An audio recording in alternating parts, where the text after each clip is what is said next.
The quiet suburban street of Willow Creek was usually a haven of peace. Lawns were neatly manicured, houses stood in perfect symmetry, and the only sounds were the gentle chirping of birds and the distant hum of lawnmowers on Saturday mornings. But lately, a different sound had begun to disrupt the tranquility, the shrill, persistent voice of Mrs. Higgins. Mrs. Higgins was, to put it mildly, particular. She believed in order and conformity, and anything that deviated from her rigid standards was met with disapproval, usually delivered in the form of a complaint. And her primary target was her next-door neighbor, Mr. Peterson. Mr. Peterson was a kind, easygoing man who enjoyed simple pleasures. He wasn't trying to cause trouble, but to Mrs. Higgins, his very existence was an affront to good taste and neighborhood standards. It all started innocently enough. Mr. Peterson had hung a set of wind chimes on his porch, a gift from his daughter. They were simple, made of bamboo, and produced a pleasant, calming melody in the breeze. But to Mrs. Higgins, they were an unbearable racket. "Those chimes are simply dreadful, Mr. Peterson," she declared one morning, her voice cutting through the otherwise peaceful air. "They're far too loud and completely disrupt the serenity of the neighborhood." Mr. Peterson, taken aback, tried to reason with her. He explained that they weren't very loud and that many people found them soothing. But Mrs. Higgins was unmoved. "Soothing to you, perhaps," she retorted. "But to me, they're a constant source of irritation." And that was just the beginning. Next came the welcome mat. Mr. Peterson had purchased a new welcome mat, a cheerful design with colorful flowers. Mrs. Higgins found it utterly offensive. "That mat is simply ghastly, Mr. Peterson," she exclaimed. "It clashes horribly with the color of your house, and it's simply not appropriate for this neighborhood." Mr. Peterson couldn't believe it. It was just a welcome mat. But he politely thanked her for her feedback and considered replacing it, just to keep the peace. Then, the flowers became the target. Mr. Peterson had planted a bed of bright yellow daffodils in his front yard. Mrs. Higgins was appalled. "Yellow flowers? Really, Mr. Peterson," she said, shaking her head. "Yellow is such a garish color. It clashes with my petunias, and frankly, it's an eyesore." Mr. Peterson was starting to feel like he was living in a sitcom.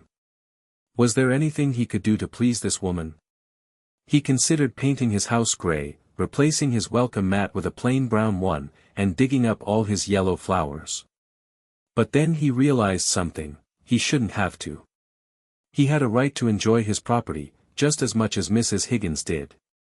But the wind chimes, the welcome mat, and the daffodils were just the tip of the iceberg. Mrs. Higgins' complaints extended to almost everything Mr. Peterson did in his yard. If he trimmed his hedges, she'd complain that they weren't trimmed evenly enough. If he watered his lawn, she'd complain that he was using too much water. If he had friends over for a barbecue, she'd complain about the noise. "Honestly, Mr. Peterson," she'd say, her voice dripping with disapproval, "you're turning this neighborhood into a circus." Mr. Peterson tried to ignore her as much as possible, but it was difficult. Mrs. Higgins seemed to have an uncanny ability to appear whenever he was outside, ready with a new grievance. He started avoiding his yard altogether, which was a shame because he enjoyed gardening and spending time outdoors. One day, he was washing his car when Mrs. Higgins approached, a familiar glint in her eye. "Mr. Peterson," she began, "are you aware that you're washing your car on a day when water conservation is encouraged?" Mr. Peterson sighed. "Mrs. Higgins," he said, trying to remain calm, "I'm using a bucket and a sponge. I'm not wasting water." "But you're still using water," she insisted. "And frankly, the soap you're using is probably harmful to the environment." Mr. Peterson had had enough. "Mrs. Higgins," he said, his voice rising slightly, "I'm just trying to wash my car.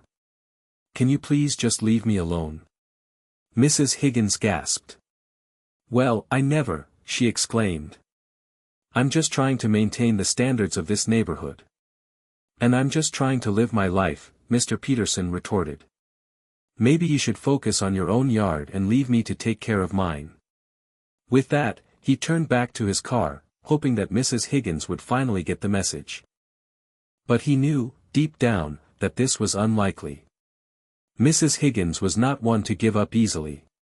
The constant complaints were starting to take their toll. Mr. Peterson found himself dreading going outside. He avoided making eye contact with Mrs. Higgins whenever he saw her. He even considered moving, just to escape her constant criticism. But then he thought, why should he have to move? He liked his house, he liked his neighborhood, and he wasn't doing anything wrong. Mrs. Higgins was the one with the problem, not him. He decided he would find a way to deal with her, once and for all. He just didn't know how yet. The HOA meetings were coming up soon. Maybe, just maybe, he could do something there. The specifics of Mrs. Higgins' complaints were almost comical in their absurdity. It wasn't just that the wind chimes were too loud, it was the specific type of loudness that offended her. She described it as a tinny cacophony that grated on her nerves. She even claimed it attracted squirrels, who then proceeded to dig up her prize-winning petunias. The welcome mat wasn't just tacky, it was a visual assault on anyone who dared to approach her perfectly coordinated home. She argued that the bright colors clashed with the muted tones of her house and garden, creating a jarring and unpleasant effect. She even suggested that it might lower property values in the neighborhood. And the yellow daffodils weren't just garish, they were a biological weapon aimed at her own meticulously cultivated flower beds. She claimed that their vibrant color attracted unwanted insects, which then proceeded to devour her roses. She even suggested that the daffodils were somehow poisonous to her soil, threatening the health of her entire garden. Beyond these initial offenses, Mrs. Higgins found fault with even the smallest details. The way Mr. Peterson's lawn was mowed, uneven and haphazard. The placement of his garden gnomes, unsightly and childish. The color of his garden hose, a garish green that clashes with the natural landscape. She even complained about the bird feeder he had hung in his backyard. It's attracting all sorts of undesirable birds, she declared. Starlings, pigeons, even grackles. They're making a terrible mess, and they're scaring away the robins. Mr. Peterson often wondered how Mrs. Higgins found the time to scrutinize his every move. It was as if she had nothing better to do than to obsess over the minutiae of his life. He imagined her sitting by her window, binoculars in hand, just waiting for him to make a mistake. He tried to reason with her, to explain that he wasn't deliberately trying to offend her. But she was impervious to reason. In her mind, he was a threat to the order and harmony of the neighborhood, and it was her duty to bring him into line. The sheer volume and pettiness of her complaints were exhausting. It felt like he was constantly walking on eggshells, afraid to do anything that might provoke her wrath. He longed for the days when he could enjoy his yard in peace, without having to worry about the ever-present threat of Mrs. Higgins' disapproval. The upcoming HOA meeting couldn't come soon enough. At first, Mr. Peterson had tried to be understanding. He knew that some people were simply more particular than others, and he didn't want to cause any unnecessary friction with his neighbor. So, when Mrs. Higgins first complained about the wind chimes, he tried to compromise. "I can take them down during certain hours," he offered. "Maybe just hang them up in the afternoon, when you're less likely to be disturbed." Mrs. Higgins scoffed. "That's hardly a solution, Mr. Peterson," she said. "The only acceptable solution is to remove them entirely." He reluctantly agreed to take them down for a few days, hoping that would appease her. But it didn't. The next day, she was complaining about the welcome mat. With the welcome mat, he tried a different approach. He figured maybe she had a point about the colors clashing. So, he went out and bought a new mat, one that was more neutral in color and design. He even asked Mrs. Higgins for her opinion before buying it. "How about this one, Mrs. Higgins?" he asked, holding up a plain, beige mat. "Do you think this would be more acceptable?" Mrs. Higgins examined the mat with a critical eye. "Well," she said, "it's certainly an improvement. But it's still rather bland, don't you think? Perhaps something with a little more texture." Mr. Peterson was starting to lose his patience. It seemed like nothing he did would ever be good enough for Mrs. Higgins. But he tried to remain calm. He knew that getting into an argument with her would only make things worse. As the complaints continued, Mr. Peterson's annoyance gradually turned into frustration. He felt like he was being unfairly targeted, that Mrs. Higgins was deliberately trying to make his life miserable. He started to resent her constant criticism, her unwavering disapproval, her complete lack of empathy. He began to avoid her, crossing the street whenever he saw her approaching. He stopped making eye contact, pretending not to hear her when she called out to him. He even considered putting up a fence between their properties, just to create a physical barrier between himself and her relentless negativity. The joy he once found in gardening and spending time outdoors was slowly being replaced by a sense of dread. He no longer looked forward to mowing the lawn, or planting flowers, or even just sitting on his porch and enjoying the sunshine. Because he knew that no matter what he did, Mrs. Higgins would always find something to complain about. The frustration was building inside him, like a pressure cooker about to explode. He needed to find a way to release it, to regain control of his life, to finally put an end to Mrs. Higgins' reign of terror. The HOA meeting was his only hope. He started researching the rules and regulations, looking for a loophole, a way to fight back. He knew it was a long shot, but he was desperate. He had to do something before he completely lost his mind.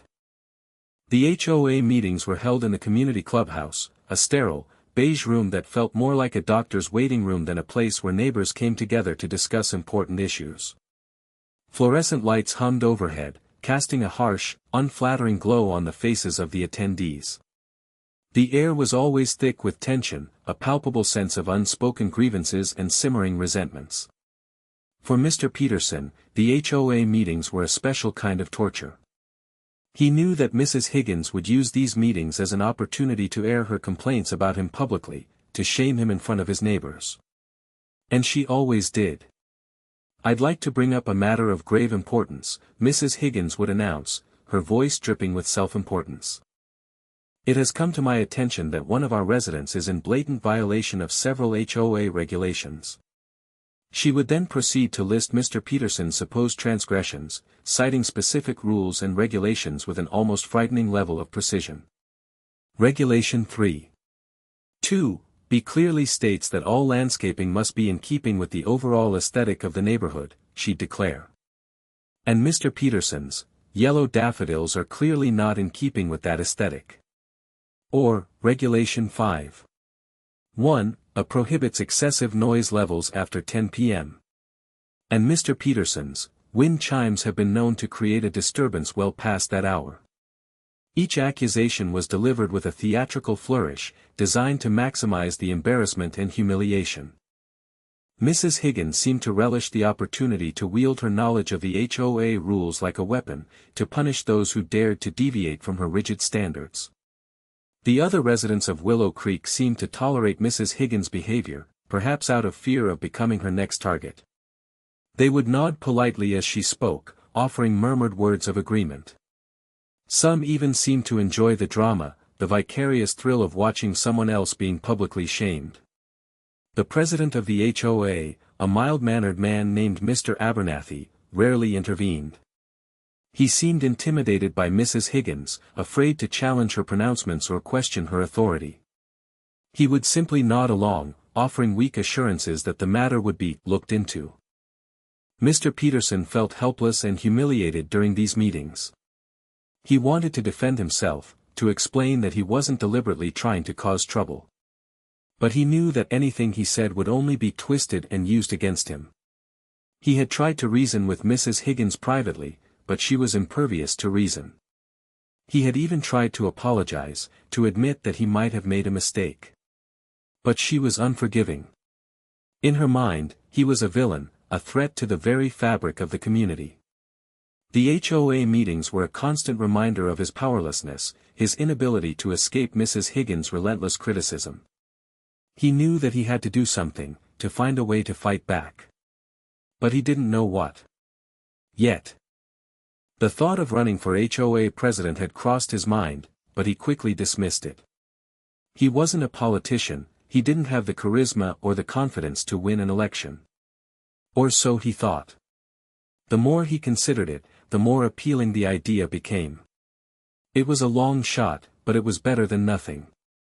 He would start small, attend all the meetings, learn the rules inside and out, and try to gain the support of his neighbors. It was a daunting task, but he was determined to try. He had nothing to lose. Except his sanity. The decision to run for HOA president wasn't an easy one. Mr. Peterson was a quiet, unassuming man. He wasn't used to being in the spotlight, and the thought of campaigning and giving speeches filled him with dread. But he knew that he had to do something. He couldn't continue to live under Mrs. Higgins' oppressive thumb. He started by attending every HOA meeting, diligently taking notes and learning the rules inside and out. He wanted to be prepared for any challenge, any accusation that Mrs. Higgins might throw his way. He also started talking to his neighbors, one-on-one, sharing his concerns and listening to theirs. He discovered that he wasn't the only one who was frustrated with the HOA's petty rules and regulations. Many of his neighbors felt the same way, but they were afraid to speak out. Mrs. Higgins has been on the board for years, one neighbor confided. She knows all the rules, and she's not afraid to use them to get her way. She's always complaining about something, another neighbor said. It's exhausting. Mr. Peterson realized that he wasn't alone. There were others who shared his frustration, who wanted to see a change in the HOA. He decided to take a leap of faith and announce his candidacy for president.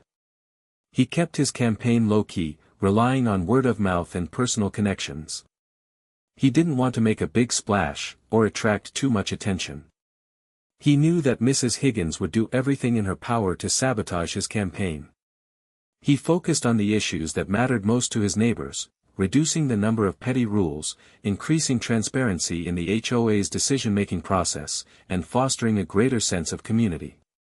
He promised to be a fair and impartial leader, someone who would listen to all voices and work to find solutions that benefited everyone.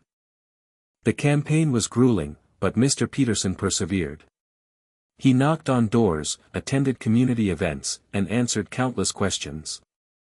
He even managed to win over a few of Mrs. Higgins' supporters, who were impressed by his sincerity and his commitment to the community.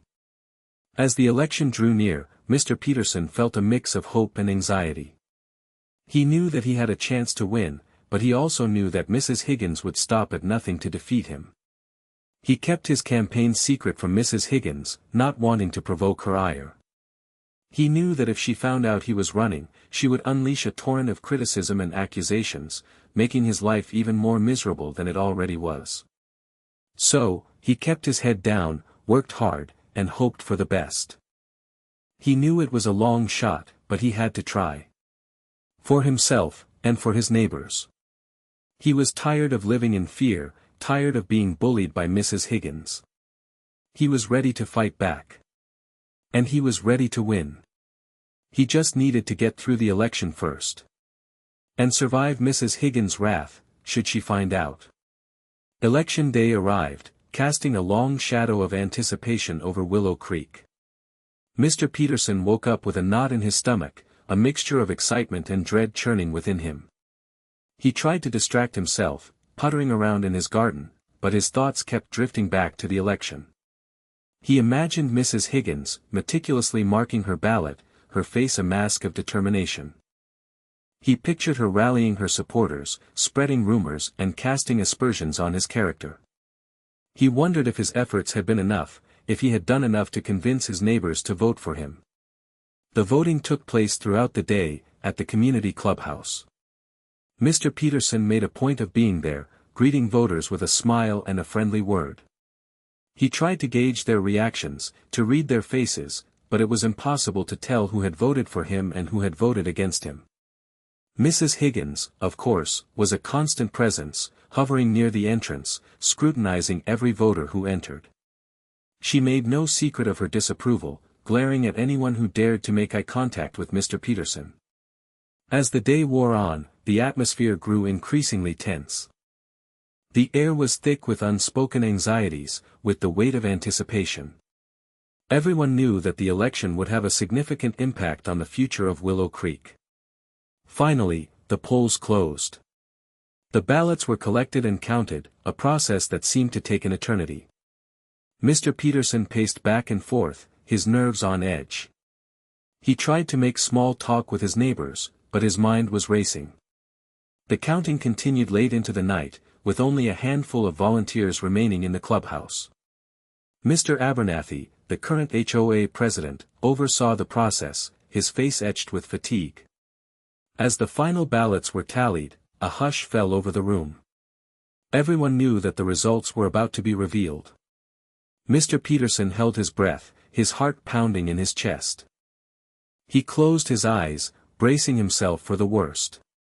The tension was almost unbearable. The silence was broken only by the rustling of papers and the occasional cough. It felt like time had stopped, that the fate of Willow Creek hung in the balance. Finally, Mr. Abernathy cleared his throat and announced the results. His voice trembled slightly as he read out the numbers. The fate of Mr. Peterson, of Mrs. Higgins, and of the entire community, was about to be revealed.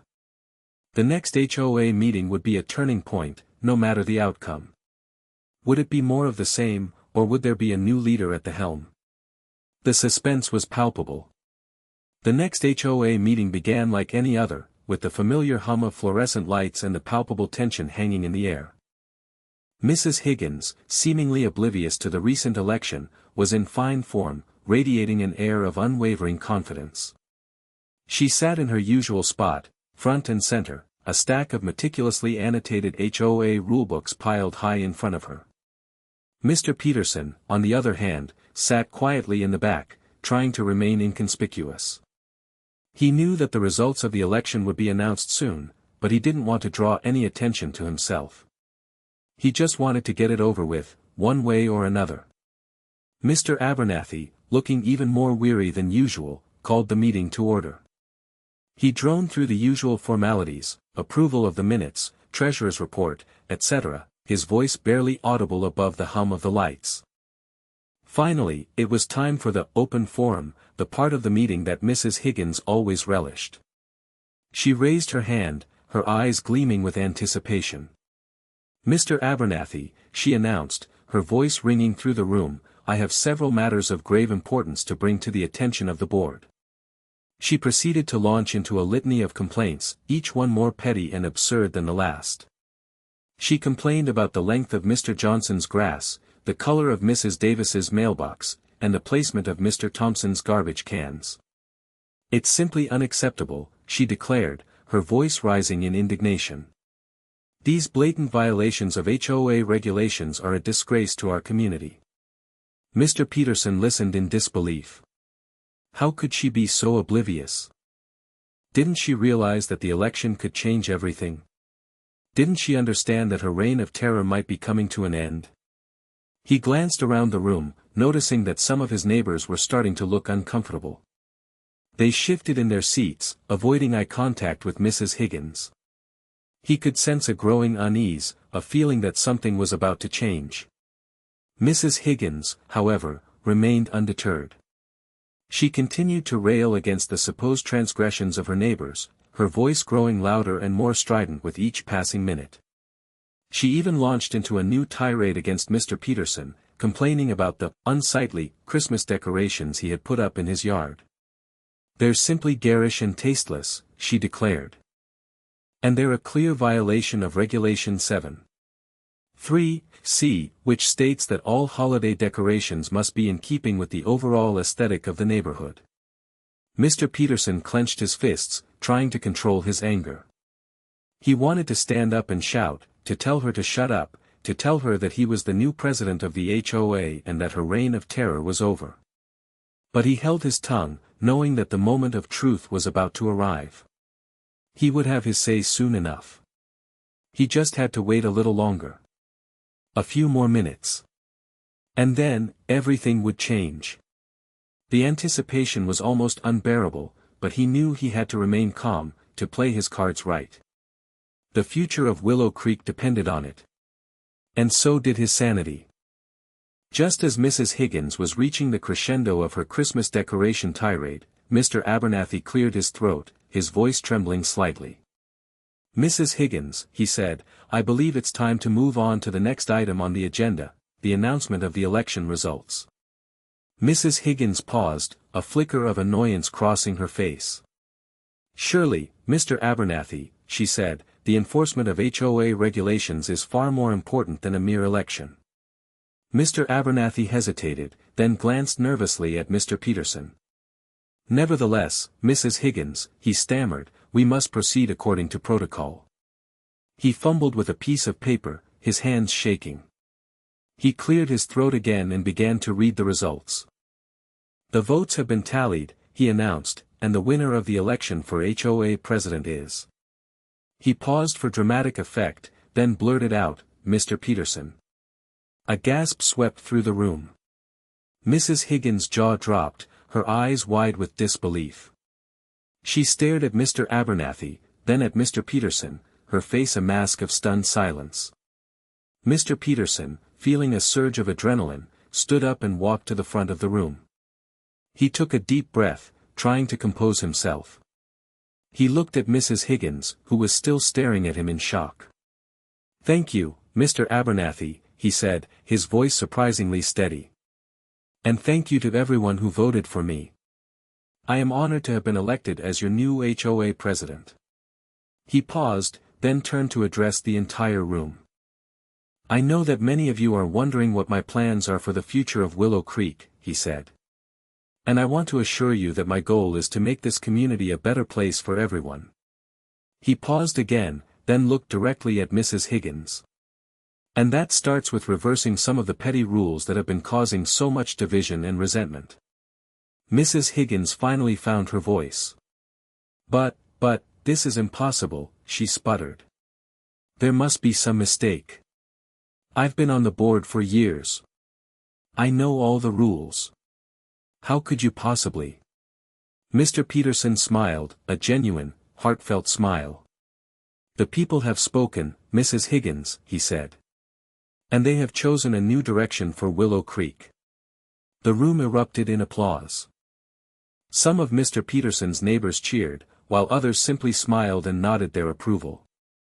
Even a few of Mrs. Higgins' supporters looked impressed, their faces betraying a hint of admiration. Mr. Peterson had done it.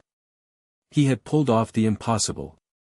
He had defeated Mrs. Higgins and won the election for HOA president.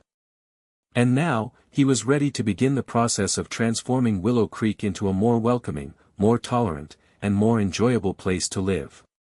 Starting with abolishing some of those ridiculous rules.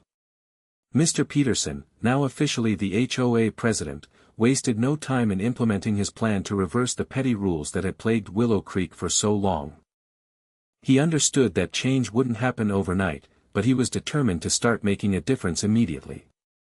"My first act as president," he announced, his voice resonating with newfound authority, "will be to address the issue of overly restrictive regulations. We will begin by reviewing all existing HOA rules and identifying those that are unnecessary, unreasonable, or simply, well, petty." He paused, then looked directly at Mrs. Higgins, who was still seething in her seat. "And we will start with the rules that have been most often used to harass and intimidate our neighbors." A murmur of approval rippled through the room. Mr. Peterson could see that his words were resonating with the other residents, who had long been subjected to Mrs. Higgins' relentless enforcement of the HOA's most ridiculous regulations. Specifically, Mr. Peterson continued, "I propose that we immediately repeal Regulation 3.2b, which dictates the acceptable types and colors of landscaping. This rule has been used to stifle creativity and individuality, and it has no place in our community." He then turned his attention to Regulation 5.1a, which restricted noise levels after 10 p.m. "While I agree that it's important to maintain a reasonable level of peace and quiet," Mr. Peterson said, "this rule has been interpreted far too strictly. We will revise it to allow for occasional gatherings and celebrations, without fear of penalty." Finally, he addressed Regulation 7.3c, the rule that had been used to condemn his Christmas decorations. I believe that people should be free to decorate their homes in a way that brings them joy, Mr. Peterson declared. As long as their decorations are not offensive or dangerous, they should be allowed to express their creativity and celebrate the holidays in their own way. He proposed a complete repeal of Regulation 7.3c, allowing residents to decorate their homes as they pleased, without fear of judgment or reprisal. Mrs. Higgins, who had been silent throughout Mr. Peterson's speech, finally exploded. "This is outrageous," she shrieked. "You can't just repeal these rules. They're in place for a reason. They're necessary to maintain the standards of this community." Mr. Peterson remained calm.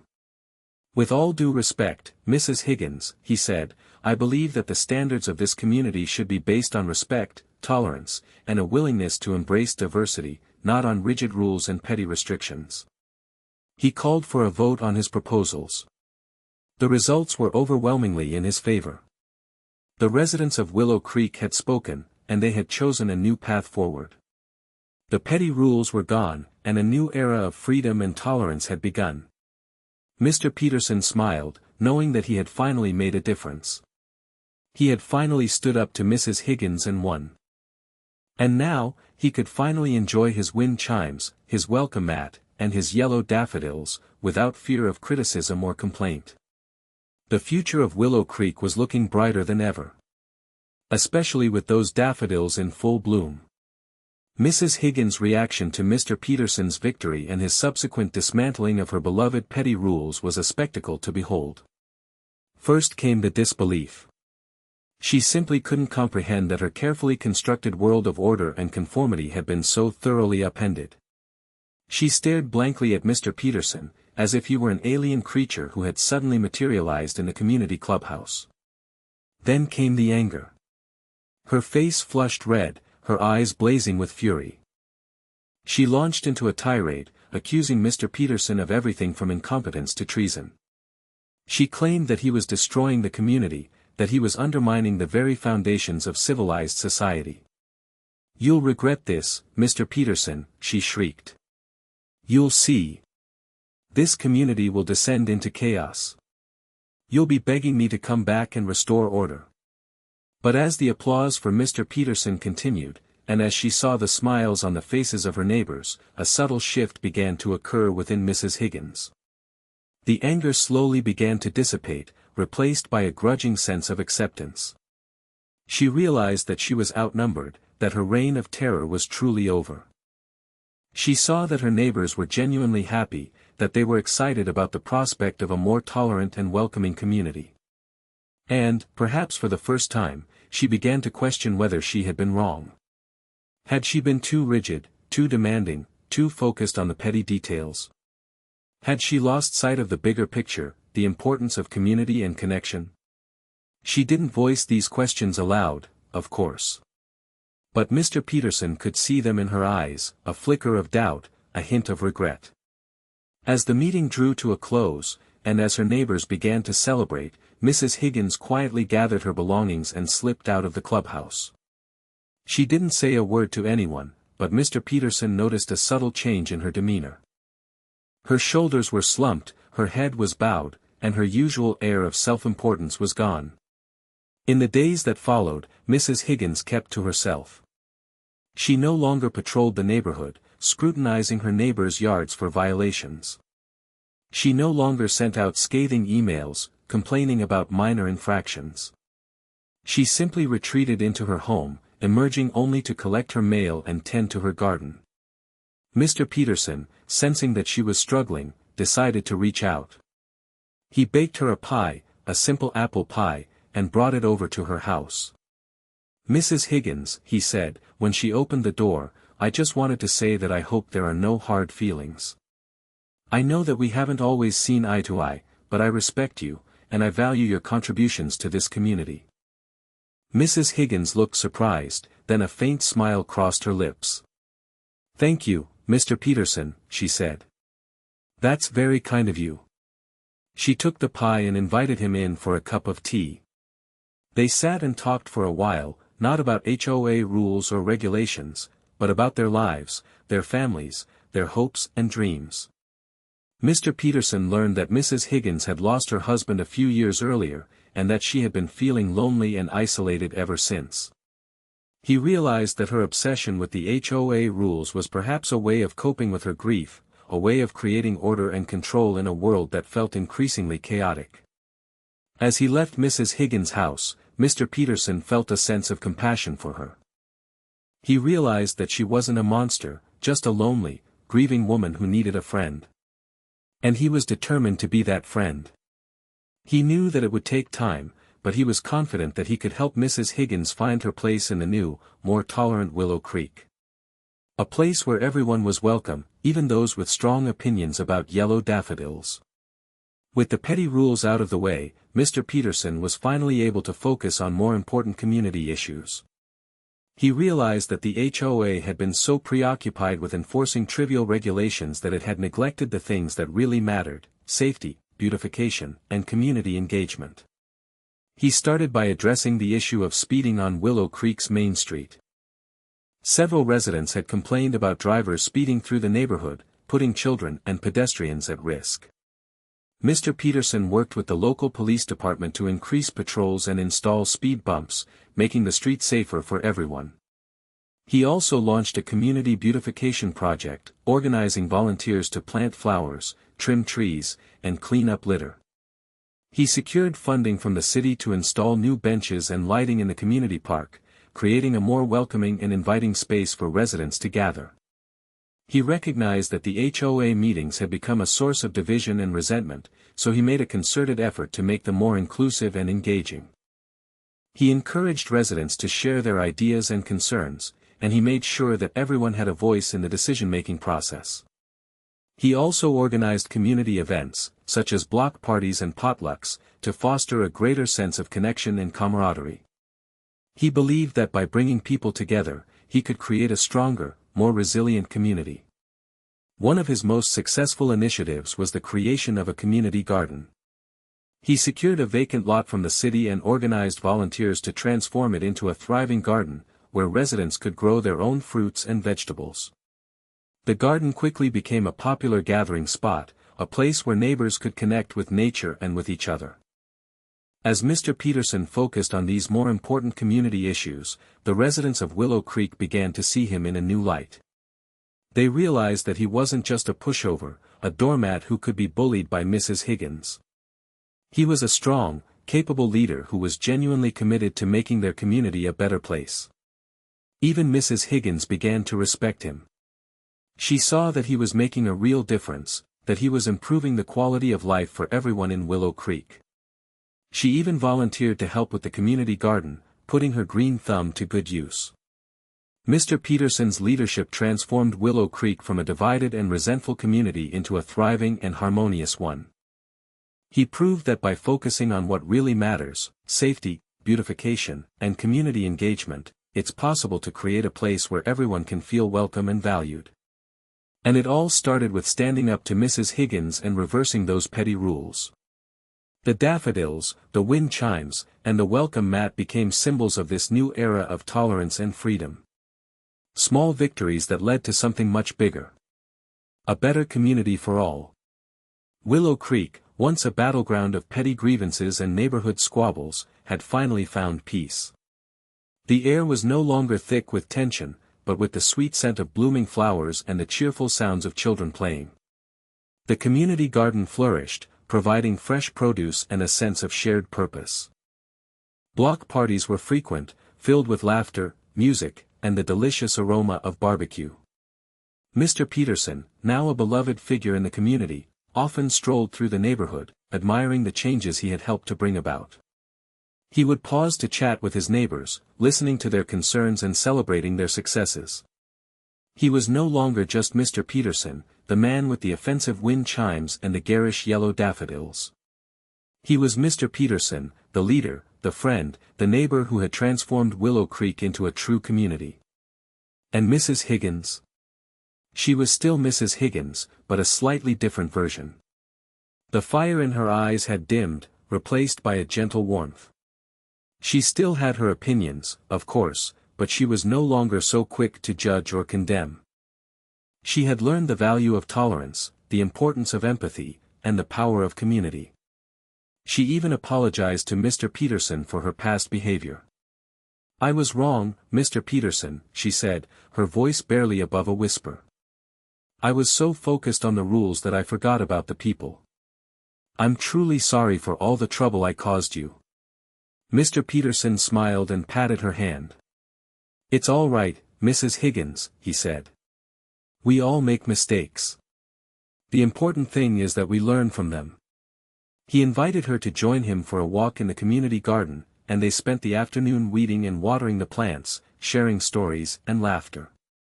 It was a moment of reconciliation, a symbol of the new era of harmony that had dawned in Willow Creek. The story of Willow Creek became a local legend, a tale of how one man's courage and compassion had transformed a divided community into a thriving one. It was a reminder that even the most entrenched conflicts can be resolved through understanding, empathy, and a willingness to embrace change. And so, Willow Creek lived happily ever after, a testament to the power of community and the enduring spirit of hope. The wind chimes chimed merrily in the breeze, the welcome mats greeted visitors with cheerful greetings, and the yellow daffodils bloomed in all their garish glory, symbols of a community that had learned to celebrate its differences and embrace its shared humanity. Even Mrs. Higgins had a small patch of yellow daffodils in her own garden now, a reminder of her transformation and a symbol of the new, more tolerant Willow Creek.